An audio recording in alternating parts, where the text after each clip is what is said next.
우리 사회사 제일 먼저 시작할 때 항상 뭐가 나온다고 그랬어요? 신분제도가 나오죠. 신분제도. 이걸 쓰시면 됩니다. 고려의 신분제도. 사신분제. 자, 이게 뭔지를 한번 보죠. 비교를 한번 해볼게요. 자, 우리 그 고대의 신분제도를 배웠었는데 이게 기억이 나시려는지 모르겠어.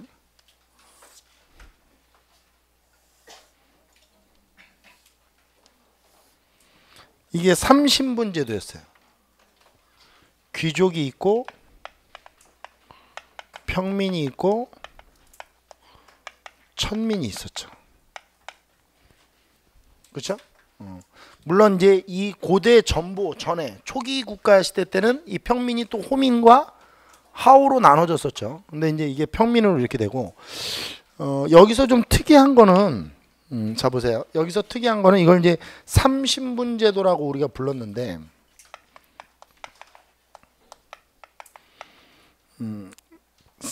고대의 가장 중요한 특징은 신분 이동이 불가능하다는 거예요. 특히 이 귀족 내에서 뭐 골품 같은 것도 이동이 안 되죠. 그렇죠? 사두품이 막 열심히 한다고 오두품 되고 이러는 게 아니잖아요. 그러니까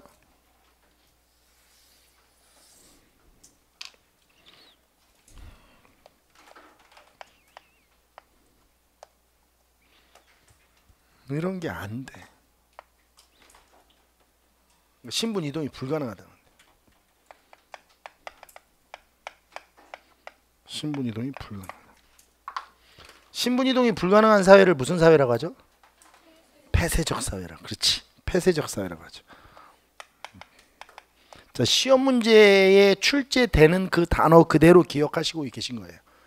이런 걸 폐쇄적 사회라고 하죠. 자, 그럼 제가 이거를 왜 고대부터 했는지를 한번 보시면 이해가 될 거예요. 자, 이제 고려로 가봅시다.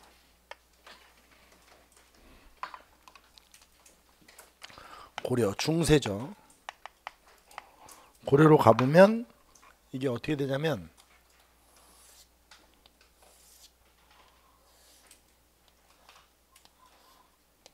네 개가 돼요. 이걸 몇 신분제도라고 해요? 다시? 이걸 사신분제라고 합니다. 근데 어떻게 되냐면 이제 귀족이 있고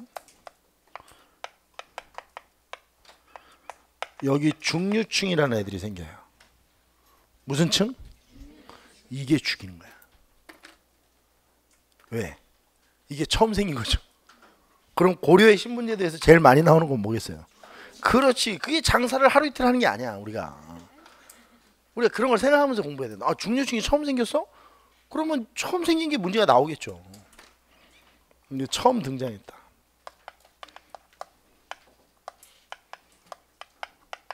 그럼 이게 문제가 나오는 거예요. 처음 등장한 이게 문제가 나오는 거예요. 그리고 여기에 이제 양민이 있어. 여기에 천민이 이렇게 있는. 천민의 대부분은 노비겠죠. 이건 이따가 할 거고. 근데 여기서 이제 중요한 거 하나 해봅시다. 자, 이거를 이렇게 한번 나눠 볼게요.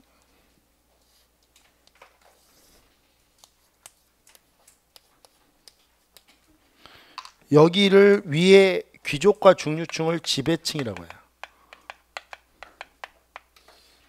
이 밑에를 피지배층이라고 합니다. 그럼 지배층이라고 하는 개념 속에는 어떤 것이 함의되어 있을까요? 국가가 지배층까지는 생계를 보장해 주는 거예요.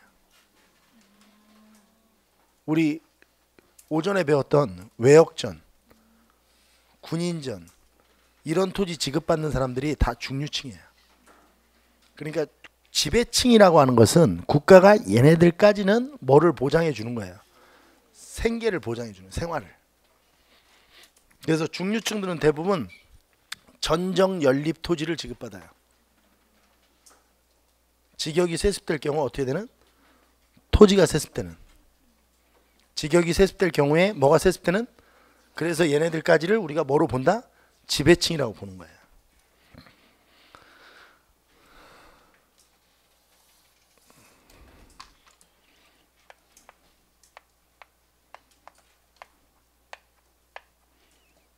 이게 가능해. 고려시대 때는 이게 가능하다고. 그럼 이런 사회를 뭐라 그래? 신분 이동이 가능하다. 이걸 무슨 사회라고 해요? 근데 앞에 뭐보다는이 들어가야지. 그렇죠. 비교를 그렇게 해야지. 지금 현재의 눈으로 봤을 때는 고려가 개방적 사회가 아니죠. 근데 어디보다는 개방적이에요. 그렇지.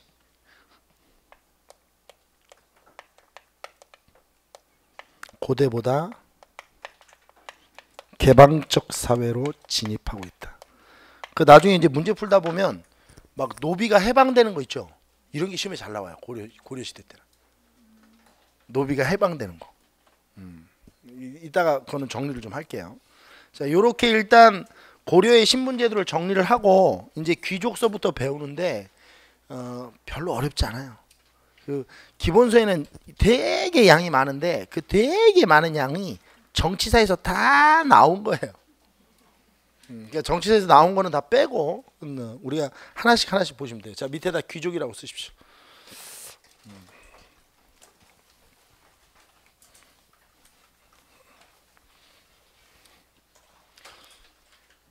자, 구성을 좀 보죠. 귀족은 어떤 애들을 귀족이라고 하느냐?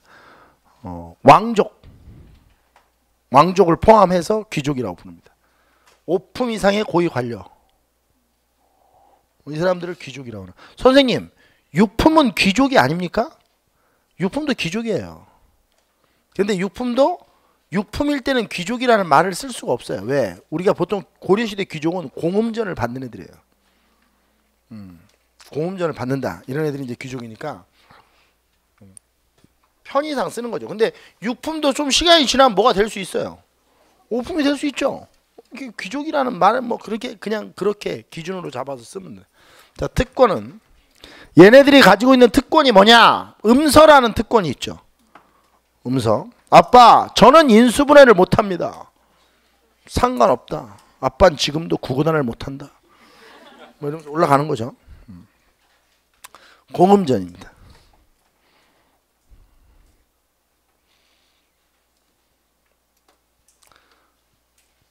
이런 게 특권이죠. 자, 변화를 좀 볼게요. 여러분들은 일렬로 쭉 쓰세요. 한 줄로 쓰세요. 줄을 바꾸지 말고. 저는 이 PPT가 지금 이 줄 공간이 확보가 안 돼서 내린 건데 여러분들은 쭉 쓰시면 돼요. 뭘 쭉 쓰느냐? 고려 귀족의 변천. 처음엔 얘네들이죠. 얘네들을 우리가 중앙 관료라고 했죠.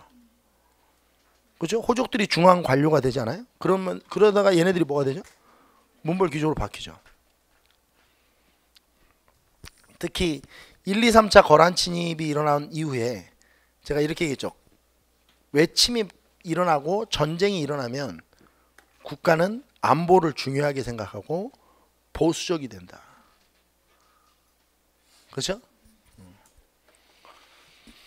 무신으로 바뀌어요. 이건 뭐 무신정변 이후에 바뀌는 거고. 그 다음에 권문세조. 이거 배웠잖아요 우리. 이거 하는 거예요 이거. 그 다음에 신진사대부. 여기 오른쪽에다 쓰시면 되죠. 이거를 이제 막 엄청나게 자세히 해놓은 겁니다. 거기 기본서에. 뭐 여기 뭐 여기다 미치고 막 재상지종 사료 이런 거 실어놓고. 재상지종?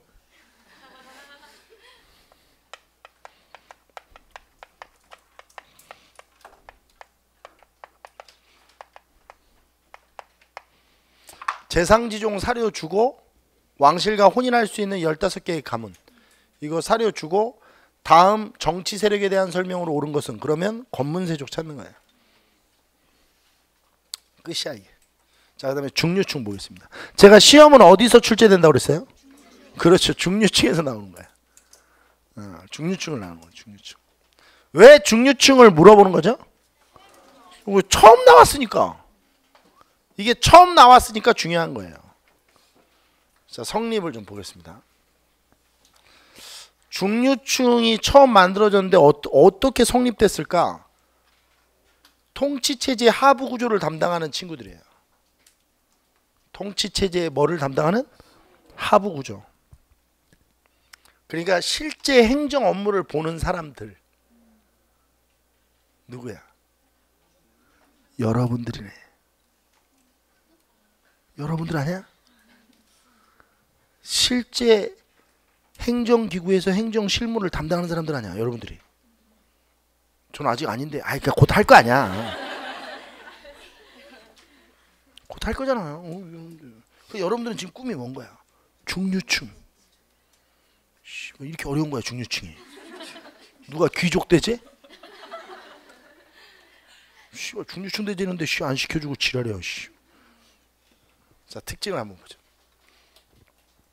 고려시대 중류층은 좀 특이한 게 대부분 직역이 세습돼요. 직역이 어떻게 돼요? 직역이 세습됩니다. 좀 특이하죠. 그리고 토지를 받아요. 이 토지는 어떤 토지, 이거 두 개를 이거 묶으면 어떤 토지가 많다고 그랬죠? 전정연립. 직역이 세습될 경우에만 토지도 세습되는.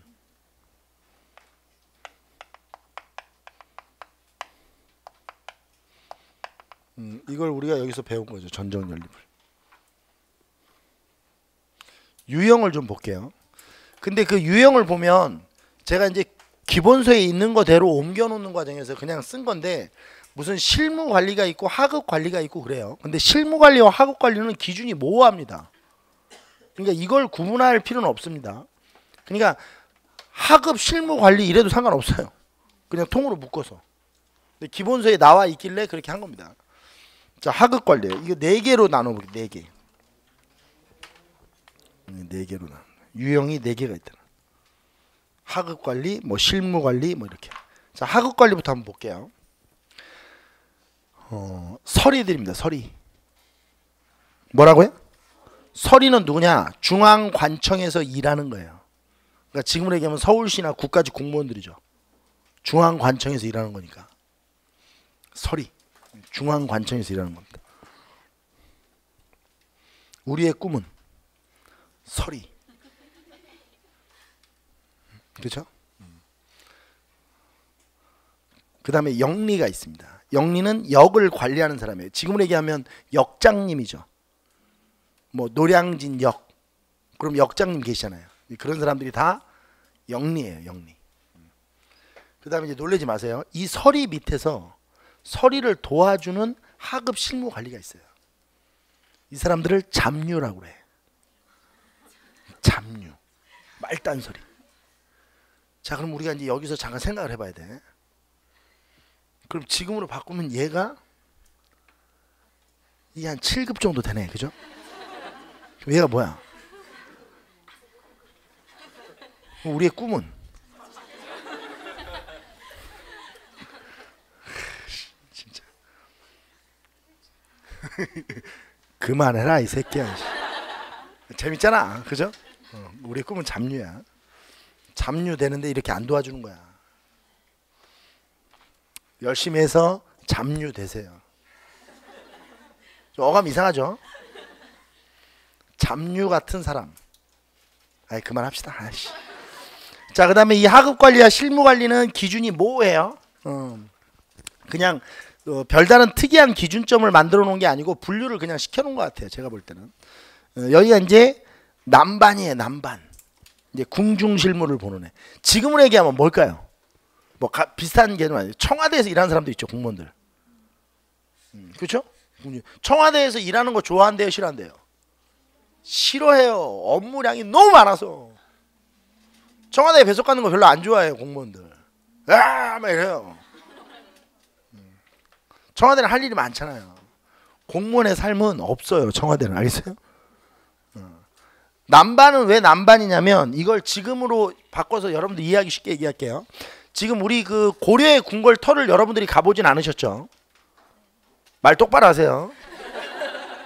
의심할 수 있으니까 누가. 고려의 궁궐터를 가보실 순 없죠? 넌 가봤을 것 같아. 저도 못 가봤어요. 근데 우리가 조선의 궁궐터는 가봤죠? 경복궁. 경복궁으로 합시다. 난 안 가봤는데. 자랑이 아니에요. 그런 건. 자, 여기 이제 근정전이 있다고 보고 여기에 비석이 이렇게 꽂아져 있는 거 봤어요? 그럼 이 비석이 꽂아진 지점에 누가 쓰는 거예요? 관료들이 쓰는 거죠. 하인이 뭐야?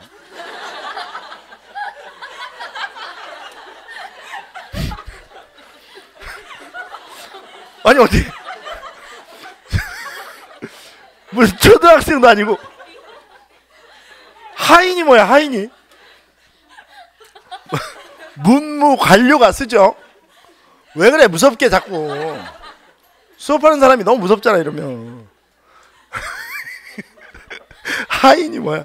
문무 관료가 쓰죠. 그러면 자 왕이 봤을 때 오른쪽 여기가 이제 동쪽이에요. 동쪽 여기를 이제 동반이라고 합니다. 여기는 문신들이 쓰는 거예요. 이걸 문반이라고 하죠. 그 다음에 왕이 봤을 때 서쪽 이걸 서반이라고 하고 이거는 이제 무반 무신들이 쓰는 거예요. 그래서 이걸 동서양반 문무양반 이런 식으로 불러요. 그래서 국가 행사가 있을 때 동쪽에는 이제 유니폼 공복을 입고 쫙 쓰는 거고 왼쪽에 무신들은 갑옷을 입고 쫙 쓰는 겁니다. 이게 이제 국가의 동서양반 체제죠. 이때 남쪽에 서 있는 애들, 이때 남쪽에 서 있는 애들, 얘네들이 남반이야. 궁 안에서 일하는 애들이지. 그래서 이제 실제 궁의 모습을 재현해 보면 동반과 서반, 문반과 무반은 궁을 돌아다닐 때 그냥 이렇게 돌아다니는 거예요. 그런데 인사하고. 근데 남반은 껴. 그리고 앞을 보지 않아 잘. 이게 옆을 이렇게 자꾸 왜? 빨리 보고 인사해야 되니까. 뭐 이렇게 뭐 남반이야 남반. 이게 궁 중이니까 이 궁 안에서 일하는 자면서 일하는 거 이걸 내료직이라고 해요. 안에서 생활한다. 내료직 관료죠. 궁 안에 실무를 담당하는 사람들이에요. 자, 그다음에 향리가 있습니다. 근데 이거를 제가 볼 때 이거를 일로 넣어도 상관없다는 얘기야. 이게 하급 관리니까 지방 관청에서 일하는 거죠. 지방 관청 실무를 담당하는 겁니다.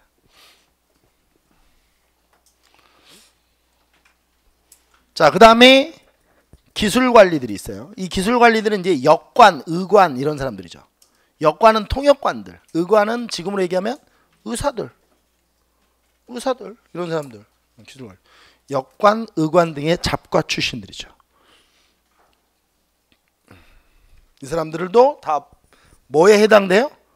중류층에 해당되는 겁니다. 그 다음에 직업군인들, 이걸 이제 군반이라고도 해요. 뭐라고도 해요? 이 사람들 군반이라고도 합니다. 얘네들 이제 군반 시족이라고 해서 2군 6위의 군인들은 딱 정해져 있는 거죠. 시족이 아무나 이 2군 6위의 군인이 될 수 있는 게 아닙니다. 군반 시족 이렇게 불리죠. 이 사람들을 우리가 중류층이라고 한다. 자, 중류층의 특징 잘 기억해 놓으시면 됩니다. 자, 그 다음에 이제 양민이에요. 양민은 일반 뭐라고 보시면 되죠? 평민이죠, 평민. 자, 유형을 좀 보죠. 우리가 흔히 여러분들은 평민 뭐 이렇게 보시면 돼요. 자, 그러면 고려시대 양민의 유형을 좀 보죠. 백정들입니다. 이게 이제 일반 농민을 이렇게 불러요. 제가 여러 번 얘기했죠, 이 부분. 이 부분 이렇게 이거 고물의 정자고 이건 흰 옷을 입고 고물에 들고 있다. 그럼 이건 농민이에요. 우리가 국사를 잘 배우시기 전에는 백정 이러면 도살업자라고 알죠. 그러면 안 됩니다. 고려시대에는 백정이 뭐예요? 일반 농민이에요. 이게 이제 조선시대 가서 말이 의미가 변화된 거예요. 우리 국어 시간에 의미 전이에 대해서 배우죠. 의미가 바뀌는 경우가 있죠. 뭐 의미가 축소되는 경우도 있고 의미가 확대되는 경우도 있고 뜻이 달라지는 경우도 있고 그러잖아요. 이건 뜻이 달라진 경우죠. 백정이다. 그 다음에 상인들이 있겠죠. 상인. 장사하는 사람들이에요. 그 다음에 수공업자도 있겠죠. 이런 사람들 다 평민이에요. 농민, 상인, 수공업자 이런 사람들. 그 다음에 고려시대에서 이제 시험 문제 나오는 거는 바로 얘네들이 나오는 겁니다. 바로 특수 집단민들이에요. 대표적인 사람들 우리가 배운 게 있죠. 향, 부곡, 소민. 이 사람들 신분이 뭐였어요? 양민이었죠. 신분이 천민은 아니죠. 그러면 시험 문제에 특수 집단민만 분류해서 기억하시면 돼요. 왜냐면 이걸 물어보진 않겠죠. 설마 상인의 신분은 귀족 뭐 이래서 틀린 사람 있겠어요? 아, 그런 사람이 있겠습니까 설마? 그렇잖아요. 그러니까 내면 뭘 내는 거예요? 특수 집단민들을 내는 거죠. 특수 집단민. 특수 집단민을 네 종류로 나눌 거예요 지금. 향, 부곡을 하나로, 소를 하나로, 그 다음에 역촌민, 진촌민을 한 세트로 묶고, 그 다음에 장민, 처민을 한 세트로 묶을 거예요. 그래서 네 개로 좀 나눠서 보겠습니다. 네 개. 여러분들은 이렇게 하세요. 이렇게.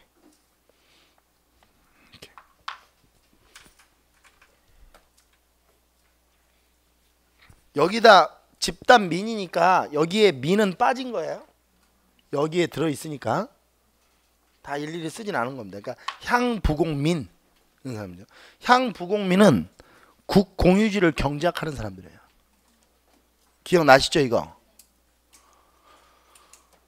국공유지를 경작하죠. 근데 일반 군현민에 비해 세금이 어때요? 많죠. 자, 그 다음에 소민이 있어요. 소민. 소민은 뭐 하는 사람들이죠? 수공업이나 광업을 하는 사람들이죠. 광업, 수공업 이런 거 하는 사람들입니다. 그 다음에 이제 여기서부터 조금 헷갈릴 수 있는데 역촌민, 진촌민 이런 사람도 있어요. 역촌민은 역에서 있는 사람들, 역. 그럼 역에서 있는 사람들은 뭐냐면 이 역에 뭐가 있냐면 말이 있죠, 말. 그러니까 말을 이렇게 관리도 하고 또 급할 때는 말을 누굴 태워서 관리들을 태워서 말을 운반하고 그 운반해 주는 그러니까 육로교통 종사자들. 진촌민은 뭐냐면 나루터 진짜인데 이 사람들은 이제 수로교통, 뱃사공 같은 사람도 여기 다 포함됩니다. 진역민들이죠. 진은 나루터 진짜예요. 노량진 할 때 이 진짜 쓰는 거죠. 역, 이게 노량진 역 할 때 그 역이에요. 수로교통과 육로교통에 종사하는 사람들. 그러니까 수로교통에 종사하는 사람들을 진촌민, 육로교통에 종사하는 사람들을 역촌민 이렇게 부릅니다. 그 다음에 장처가 있어요. 장민, 처민이 있는데 이 사람들도 특이한 게, 자 보세요. 농사를 짓는 사람들이거든요 이 사람도. 근데 농사를 짓고 생긴 생산물 있죠. 이걸 다 왕실에게 줘요. 뭐에다 줘요? 내 장전할 때 그 장자예요. 내 장전할 때 그 장자라고. 이 같은 장자 쓰는 거예요. 그러니까 장민, 처민은 잘 보세요. 장민, 처민은 국공유지나 국공유지를 경작하는 경우도 있어요. 국공유지를 경작하는 경우도 있고 일반 백성의 땅을 그러니까 일반 그 땅을 경작하는 경우도 있어요. 그 모든 경작했던 생산량 이거 주인에게 주기도 하지만 생산량을 대부분 다 어디다 주는 거예요? 왕실에게 주는 거예요. 왕실 비용을 충당해 주는 사람들이죠. 왕실 재정을 담당하는. 자, 근데 여기서 이제 우리가 하나 알아야 될 게 있어요. 자, 보세요. 자, 얼굴 좀 보세요. 저는 이제 공무원을 가르치면서 제가 이제 느끼는 건 뭐냐면 공무원은 암기를 하지 않으면 문제가 잘 안 풀려요. 그러니까 대략적인 어떤 추상적으로 이렇게 내가 이미지를 만들어서 그 이미지만 가지고 풀기는 좀 어렵죠. 정확하게 풀어야 돼요. 그래서 공부를 할 때 제가 이제 이 얘기 할 때 이거 가르칠 때 제가 이제 수험생분들한테 말씀드린 게 뭐냐면 고려시대 양민의 종류가 뭐냐, 유형이 어떠냐 이렇게 물어보면 이 10개를 바로 대답할 수 있어야 돼요. 고려시대 양민의 유형은 뭡니까? 그러면 백정, 상인, 수공업자, 향, 부곡, 소, 역촌민, 진촌민, 장민, 처민. 10개죠. 이렇게 정확히 대답을 할 수 있어야 돼요. 그러니까 고려시대 양민은 뭡니까? 예, 평민이요. 유형을 대보세요. 농민. 또요. 장사하는 사람이요. 물건 만드는 사람. 그다음에 또요. 이러면 안 돼요. 고려시대 양민은 그러면 백정, 농민, 상인, 수공업자, 향, 부곡, 소, 역촌민, 진촌민, 장민, 처민 10종류. 왜요? 왜? 이렇게 얘기를 해야 문제를 맞추는 거예요.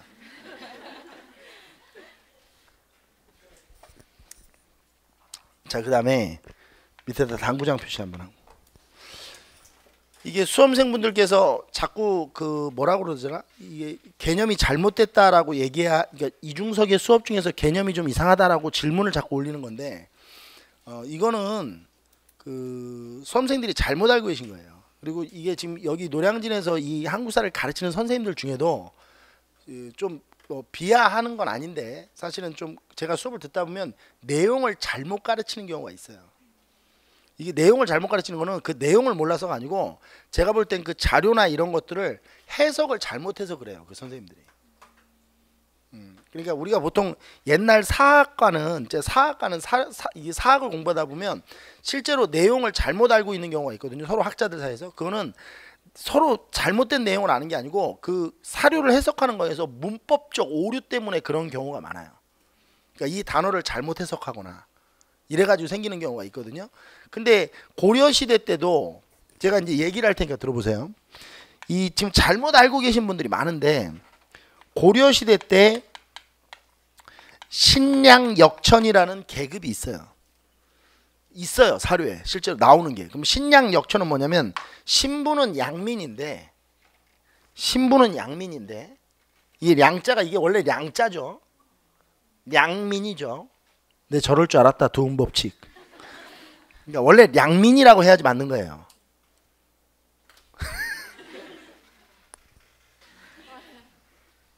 알았습니다. 리중석 동무. 원래 량민이라고 해야 되는데 이게 이제 이거예요. 신부는 양인인데 역천 하는 일이 천한 일이에요. 그러니까 이런 일 이외에 다른 일을 하는 거예요. 그리고 이제 한번 써보죠. 신양 신부는 양민이에요. 근데 역천 하는 일이 천한 일인데 이걸 천한 일이라고 해도 되고 힘든 일로 해석해도 돼요.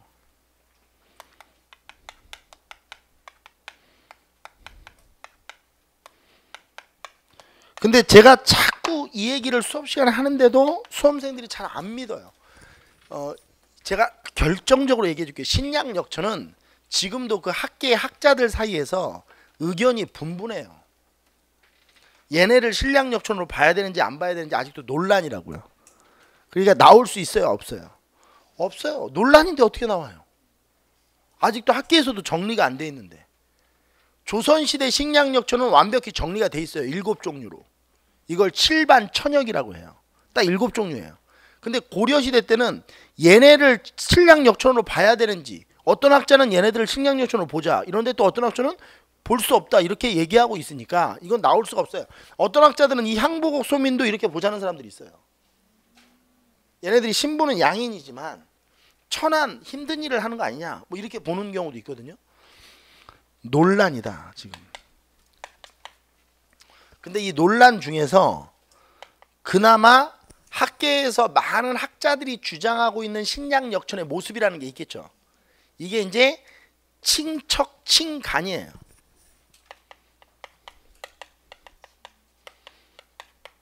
이게 뭐냐면 척으로 칭하는 사람들, 그러니까 척으로 끝나는 사람들이 있어요.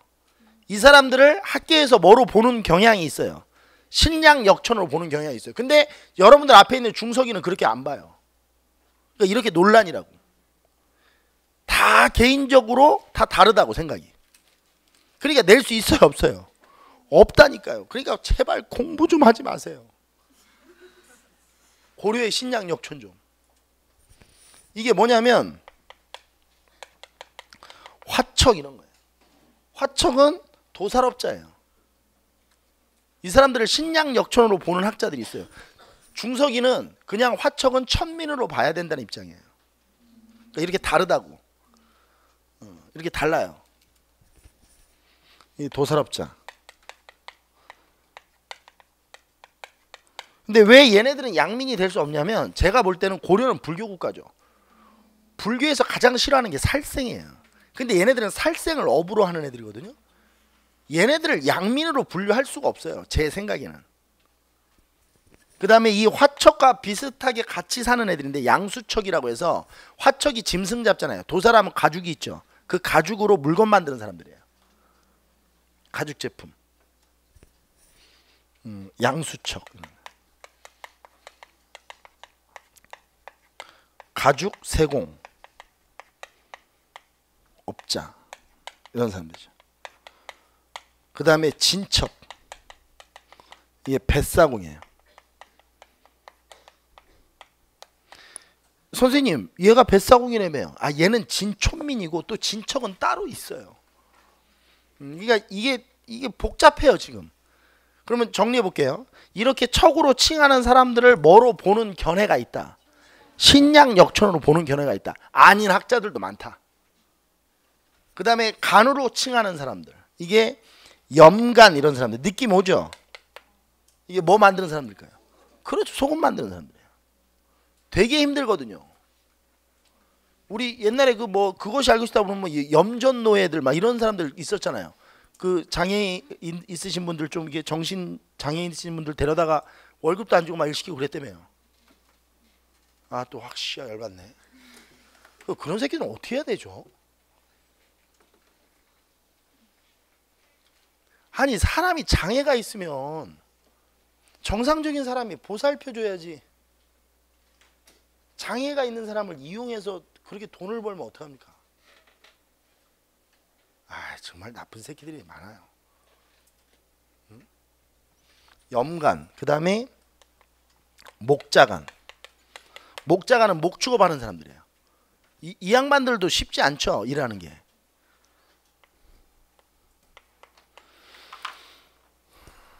자 그럼 이제 봅시다. 이렇게 해서 신약역천이라고 이렇게 칭척이나 칭간을 뭐로 보는 사람들이 있고, 신약역천으로 보는 사람이 있고, 아닌 학자들도 있고. 나와요 안 나와요? 안 나와요. 나올 수가 없지. 근데 그러면 이제 제 수업에서 이렇게 듣다 보면 화척이 무슨 신약역천 양민에 나오는 경우도 있을 수 있고, 어떤 기본서에는 또 어떤 기본서에는 뭐도 나올 수 있어요. 천민으로 그냥 나올 수도 있다는 얘기야. 그럼 아 이게 아직도 학계에서 논란이구나 신약역천이, 이렇게 생각하고 가볍게 넘어가시면 돼요. 이걸 설명을 안 해드렸더니 기본서마다 다르다는 거예요. 선생님 제가 다른 학원에서 공부하고 있다가 선생님 수업이 좋다고 그래서 선생님 수업을 듣고 있는데 다른 기본서에서는 이렇게 되는데 지금 선생님 기본서에서는 이렇게 돼 있어가지고 이게 맞는 건가요? 이게 맞는 건가요? 그래서 내가 이것도 맞고 이것도 맞아요. 그럼 그런 답변이 어디 있어요? 이것도 맞고 이것도 맞아요. 자, 그 다음에 신분제도에서 제일 시험에 많이 나오는 거는 천민입니다. 천민. 노비예요. 노비. 이제 이 노비사를 정리를 좀 하셔야 돼요. 어려워요. 노비는. 자, 천민입니다.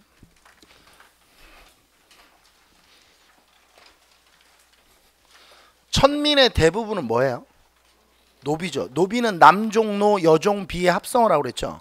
근데 그냥 편의상 남자 종도 노비, 여자 종도 노비 이렇게 부르죠. 대부분 노비입니다. 자, 노비사를 좀 정리를 해볼게요. 노비의 역사를. 이게 좀 매우 중요한데, 자 노비의 유형부터 좀 봅시다. 노비의 유형. 노비는 공노비와 사노비 두 개로 크게 나누어져요. 이건 이제 소유권을 누가 가지고 있느냐의 차이예요. 공노비와 사노비로 나눠진다. 이렇게 여러분들은 이렇게 하시면 돼요. 이렇게. 그리고 공노비는 다시 뭘로 나눠져요? 두 개로 나눠지고, 사노비도 다시 두 개로 나눠져요. 이 공노비는 관노비라고도 불러요. 그러니까 관청에서 관청에 소속돼 있는 노비. 그러니까 이건 관노비죠. 줄여서 관노 이렇게 부르죠. 우리 옛날에 전주 관노의 난 배웠죠. 이거 공노비가 이렇게. 근데 이 관노비의 특징이 있어요. 이 관노비 특징부터 한번 볼게요. 이 관노비는 자 보세요. 예를 들어서 자 보세요. 아버지가 예를 들어서 그 노비예요. 관노비예요. 근데 어떻게 관노비가 뭐 애를 낳았다 이거예요. 뭐 이제 결혼을 해서. 근데 결혼했는데 엄마는 또 농민이고 이래요. 뭐 그럴 수 있어요. 관노비는. 그런데 그 자식들이 세습되지 않아요. 그러니까 노비의 피가 관노비는 세습되지 않아요. 왜 세습되지 않냐면, 잘 들어보세요. 이 60세 이상이 되면 이 사람들은 면역이 돼요. 그러니까 노비가 아니에요. 더 이상. 그러니까 자식한테 물려주지가 않아도 돼요. 이걸 정로제라고 해요. 정로제.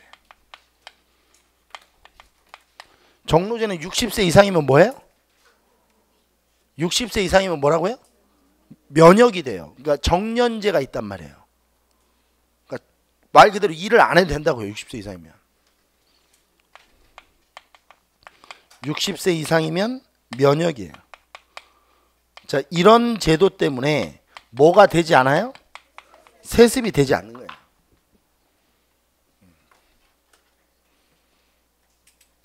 자, 그러면 공노비 중에는 어떤 노비가 있는지 보죠. 자, 입역노비가 있어요. 느낌이 어때요?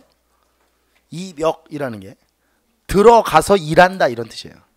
그럼 관청 안에서 일하는 노비들이에요. 뭐 하는 노비들? 궁중, 관청, 자벽을 하는 거예요. 그러니까 들어가서 일하는 거죠. 궁중과 관청의 자벽을 담당한다. 이 노비들은 급료를 받아요. 되게 특이하죠. 노비는 원래 재산으로 간주하기 때문에 일 시키고 돈을 주지 않아요. 근데 이 관청 노비들은, 입역 노비는 급료를 받습니다. 물론 많은 돈은 아니에요. 막 이걸 모아서 막 부자가 되고 이럴 돈은 아니에요. 그러니까 자기 생계를 그냥 어느 정도 꾸려갈 수 있는 돈인데 준다는 건 되게 특이한 겁니다. 그리고 이쪽에 정로제는 저기다 썼으니까 생략. 자, 그 다음에 외거노비가 있어요. 이 외거는 바깥에서 거주하는 거예요. 어디서 거주해요? 그럼 아까 전에 이거 토지제도 할 때 했는데 국공유지를 경작하는 거예요. 외거노비는. 이건 농사 짓는 노비죠. 어디에서 있지 않아요. 관청 안에서 먹고 자고 하지 않아요. 바깥에서 그냥 자기가 개인적으로 집을 만들어서 생활하는 거예요. 겉으로 보기에는 누구와 같겠어요. 그렇죠. 농민과 생활이 같아요. 농사를 지니까. 자기가 노비라고 하기 전에는 노비라는 걸 모를 수도 있어요. 지방에 거주하는 거죠. 바깥에서 거주하는 거예요.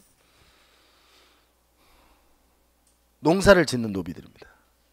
여기서 지방이라고 하는 것은 관청 밖에 거주한다 이렇게 생각하시면 돼요. 뭐 지방이라고 해서 꼭 지방이 아니고 신공을 바치죠. 누구에게 신공을 바쳐야 돼요? 자기가 소속돼 있는 관청. 그러니까 내가 예를 들어서 동작구청 소속의 노비다. 그러면 내가 신공을 누구한테 바쳐야 돼요? 동작구청에다 갖다 바치는 거예요. 내가 만약에 예를 들어서 기무사 소속의 노비다. 그럼 기무사에게 신공을 바치는 거예요. 소속 관청에게 바치면 된다. 자, 이 두 개가 공노비예요. 자, 그 다음에 이제 사노비로 넘어오는데, 사노비는 솔거노비와 외거노비가 있어요. 이 솔거노비는 솔자가 거느릴 솔자예요. 그러니까 상전이 거느리면서 있는 노비죠. 우리가 일반적으로 국사를 배우시기 전에 여러분들이 노비하면 딱 떠오르는 그 이미지의 노비 있죠. 그게 솔거노비예요. 주인과 같이 살면서 막 허드렛 일 하고 이러잖아요. 솔거노비입니다. 솔자는 무슨 솔자라고요?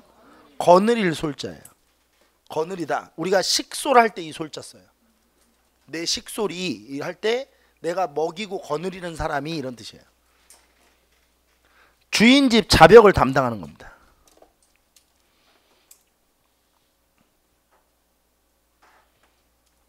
이 사람들은 형편이 아주 열악해요. 일단 뭐가 안 되냐면 결혼도 할 수가 없고요. 결혼도 못 해요. 그냥 주인이 야 너 먹세, 너 저기 이쁜이랑 살아. 그러면 그냥 사는 거예요. 결혼하는 게 아니야. 그냥 사는 거예요. 결혼도 못 하고 재산 축적도 할 수 없어요. 왜? 돈을 주지 않거든요.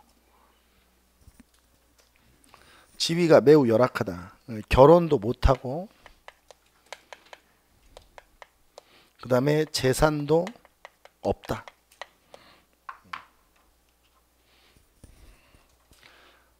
그러면 이걸 쓴다는 얘기는 이 솔고노비 아닌 다른 노비는 이걸 할 수 있다는 얘기예요. 이게 외거노비예요. 이 노비는 이걸 할 수 있어요. 바깥에서 거주하는 노비죠. 그럼 이 노비가 어떤 노비냐? 주인 토지를 농사 짓는 거예요. 뭐 이 외거노비랑 같은 거죠. 주인 토지를 농사를 짓는데 농사 짓고 나서 신공을 누구에게 바치는 거야? 이 사람은 주인에게 바치면 되지. 신공을 주인에게 바치면 돼.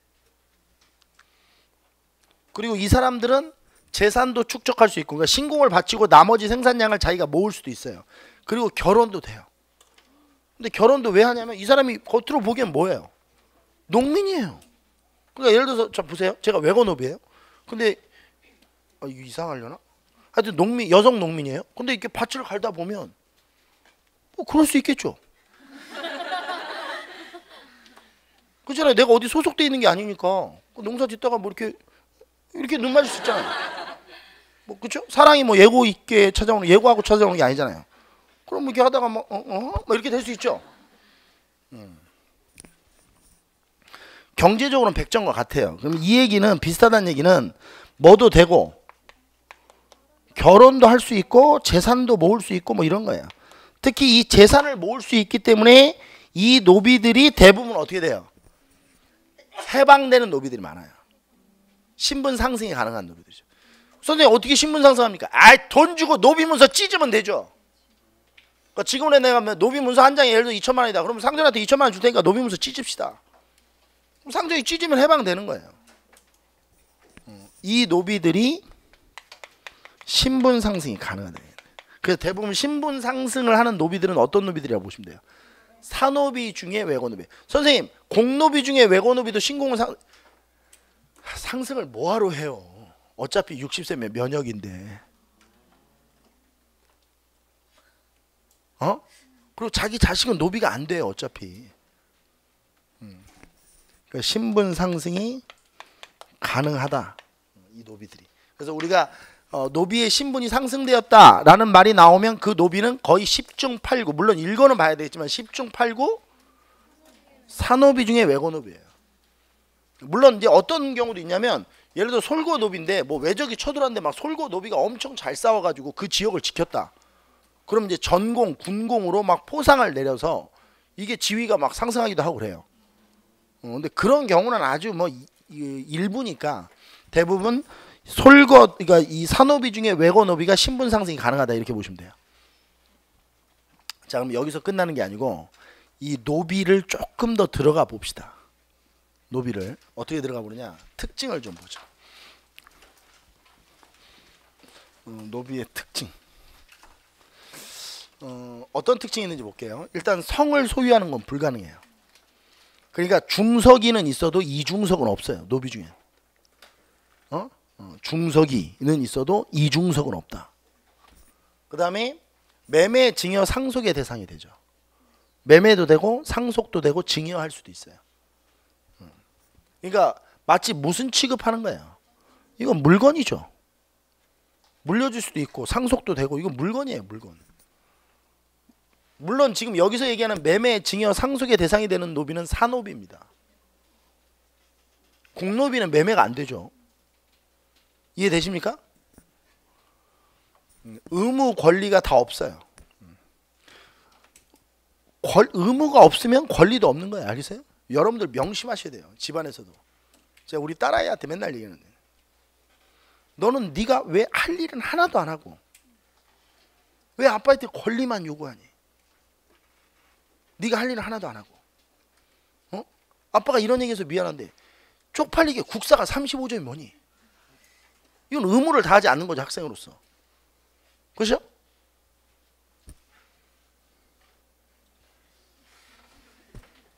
의무, 권리의 부재.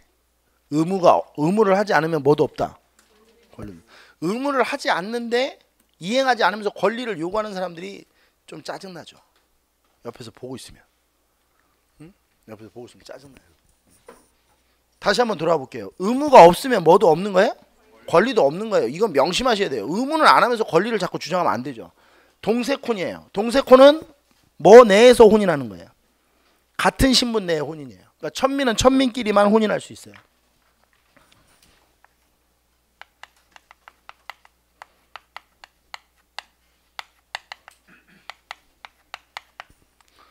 근데 시간이 지나면서 이게 잘 지켜져요, 안 지켜져요?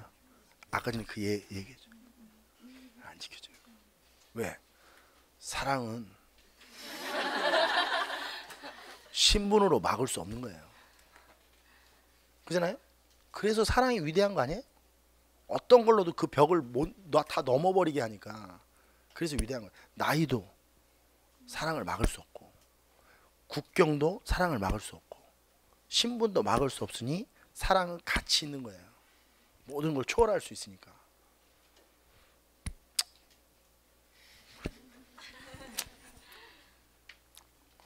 자, 그 다음에 신분 상승이 가능하다. 신분 상승은 대부분 외거노비, 그러니까 사노비 중 외거노비에 한해서 이게 가능하다. 사노비 중 무슨 노비? 외거노비 한해서 이게 가능하다. 이렇게 보시면 됩니다. 자, 노비 관련 법률을 좀 볼게요. 좀 어려워져요. 계속 노비 관련 법률입니다. 3개가 있는데요. 역시 여러분들은 표 그리지 마시고 요거 요렇게 해서 그냥 필기하시면 돼요. 자, 첫 번째 노비 세전법입니다. 노비 세전법은 노비는 세습되는 거예요. 자, 무슨 노비에 대해서? 사노비의 경우에 그렇다는 거예요. 노비는 세습된다. 태조 때 만드는데요. 이걸 만들었는데 누가 제일 좋아했냐면 호족들이 제일 좋아했대요. 왜 그랬을까요? 개국 공신들한테 토지만 준 게 아니고 노비도 막 국가에서 줬거든요. 전쟁 노비들. 뭐 후백제를 뭐 예를 들어 신라에 있는 뭐 이런 막 노비를 만들어서 개국 공신들한테 줬어요. 그러면 이걸 줬는데 이 법을 만들면 노비는 이제 기하급수적으로 늘어나는 거죠. 재산이 얼마나 늘어나겠습니까? 호족들을 뭐 하기 위한 방법이기도 해요. 회유하기 위한 방법이죠. 노비의 신분은 세습돼요. 사노비의 경우 그렇다는 거예요.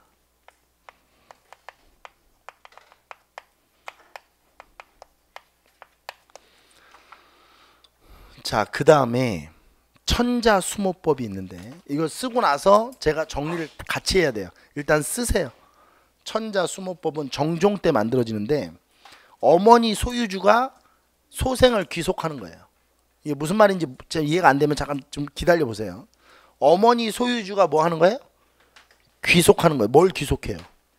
태어난 아이를. 태어난 아이를 귀속하는 거예요. 자, 그 다음에 일천즉천이 있어요. 이거는 시간이 지나면서 동세콘이 깨진 거예요. 그래서 엄마는 농민인데 아빠가 천민이에요. 노비에 노야 노. 그럼 이게 깨진 거죠. 일천즉천. 이게 저기 뭐야 동세콘이. 그래서 일천즉천이라는 법률을 만들어요. 둘 중에 한 명만 천민이면 자식은 무조건 천민이에요. 이건 고려 후기 충렬왕 때 부모 중 한쪽이 천민이면 소생은 무조건 천민이라는 뜻이에요. 자, 그러면 당구장 표시를 하고 천자수모법과 일천즉천을 예를 한번 들어볼게요. 예, 이게 뭔지.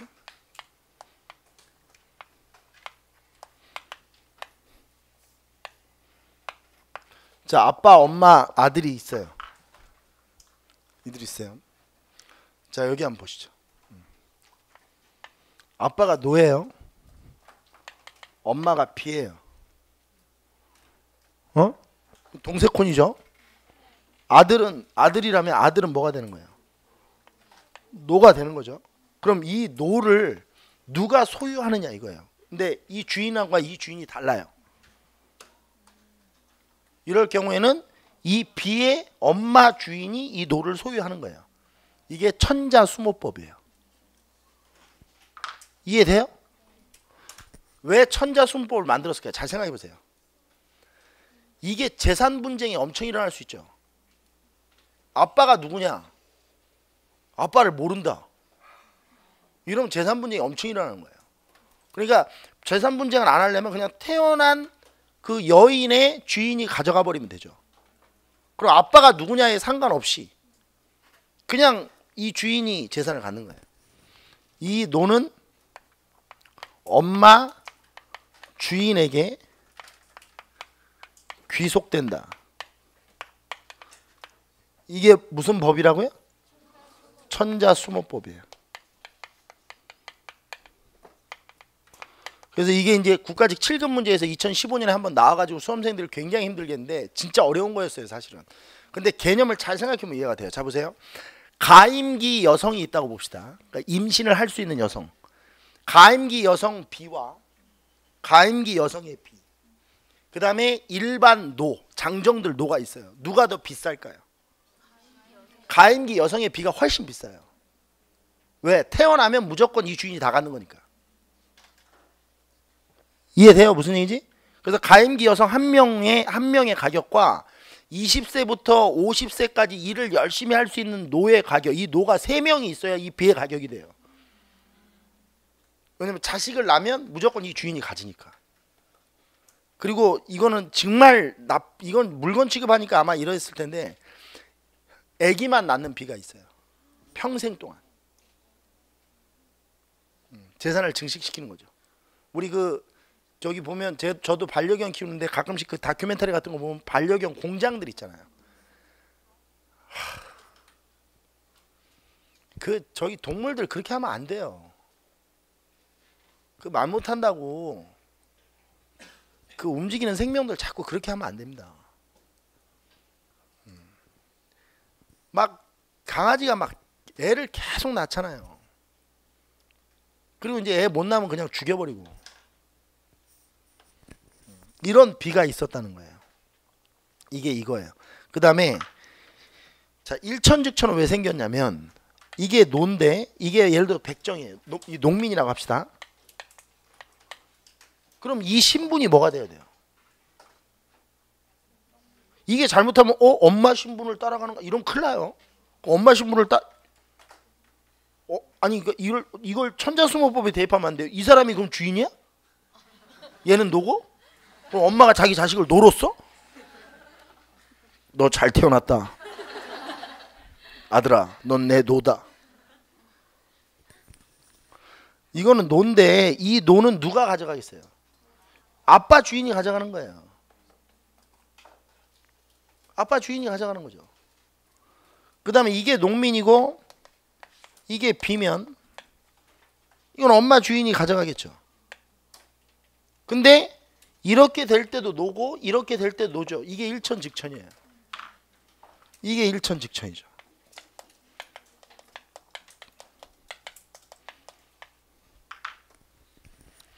천자수모법과 일천즉천 뭔지 이해되세요? 그러니까 케이스 바이 케이스를 보면 이 첫 번째 케이스가 천자수모법을 보여주는 거고, 두 번째, 세 번째 케이스가 일천즉천을 보여주는 거예요. 그러니까 이건 동세콘이 무너지면서 생긴 거죠. 그래서 고려 말이에요.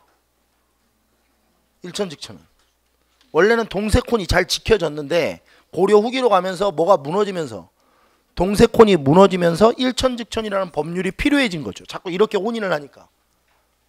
이렇게 혼인하면 얘 신분이 골 때려지잖아요. 뭘로 해야 될지가. 자, 그 다음 기타를 좀 보죠. 기타 천민. 기타 천민 누가 있을까요? 중석이는 화척을 여기다 넣는 거야. 도사랍자를. 그리고 뭐도 넣어요? 양수척 이런 애들 다 여기다 넣어버려요. 누구는? 중석이는.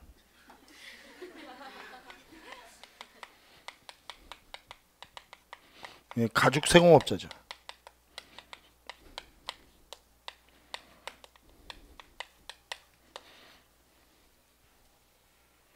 이렇게 넣으시면 돼요. 그 다음에 또 이 사람도 여기다 넣어요. 그러니까 저는 아까 전에 얘기했던 칭척들은 저는 뭘로 분류하지 않고, 신약역천으로 분류하지 않고 그냥 이 천민으로 분류해버리죠.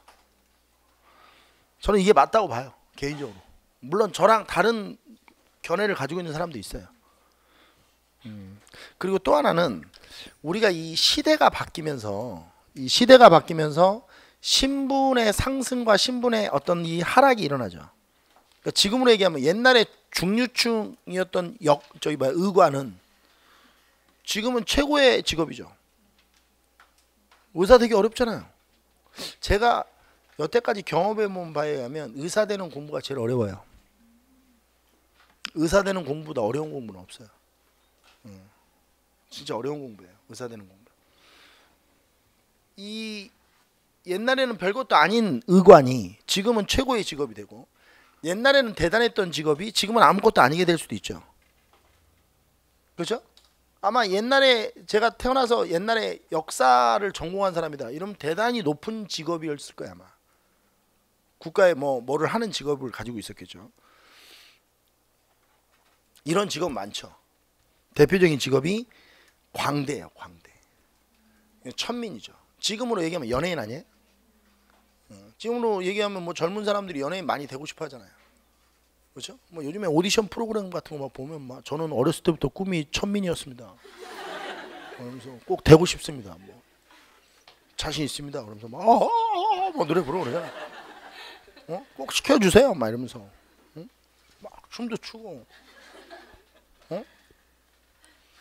연예인을 비하하는 건 아닌데 시대가 이렇게 많이 바뀌었다는 거예요.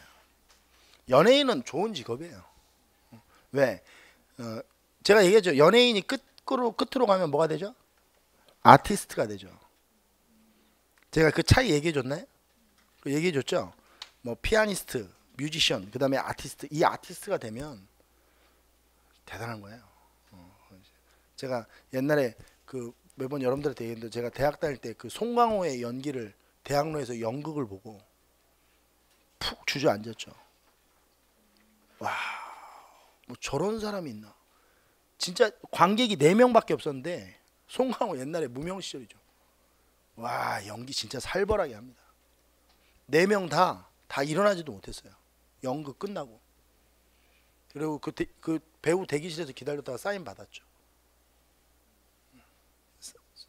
사랑합니다. 그게 송강호예요.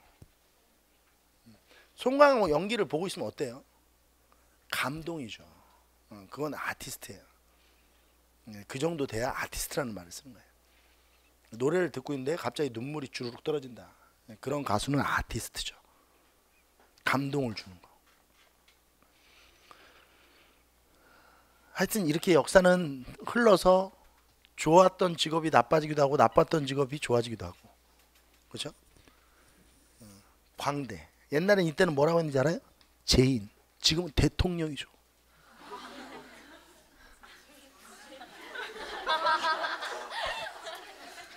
아, 이거 하려고 이렇게 길었던 거예요. 많이 웃어주셔야 돼요. 지금은 제인은 지금 대통령이에요. 옛날엔 천민이었는데. 광대죠, 광대.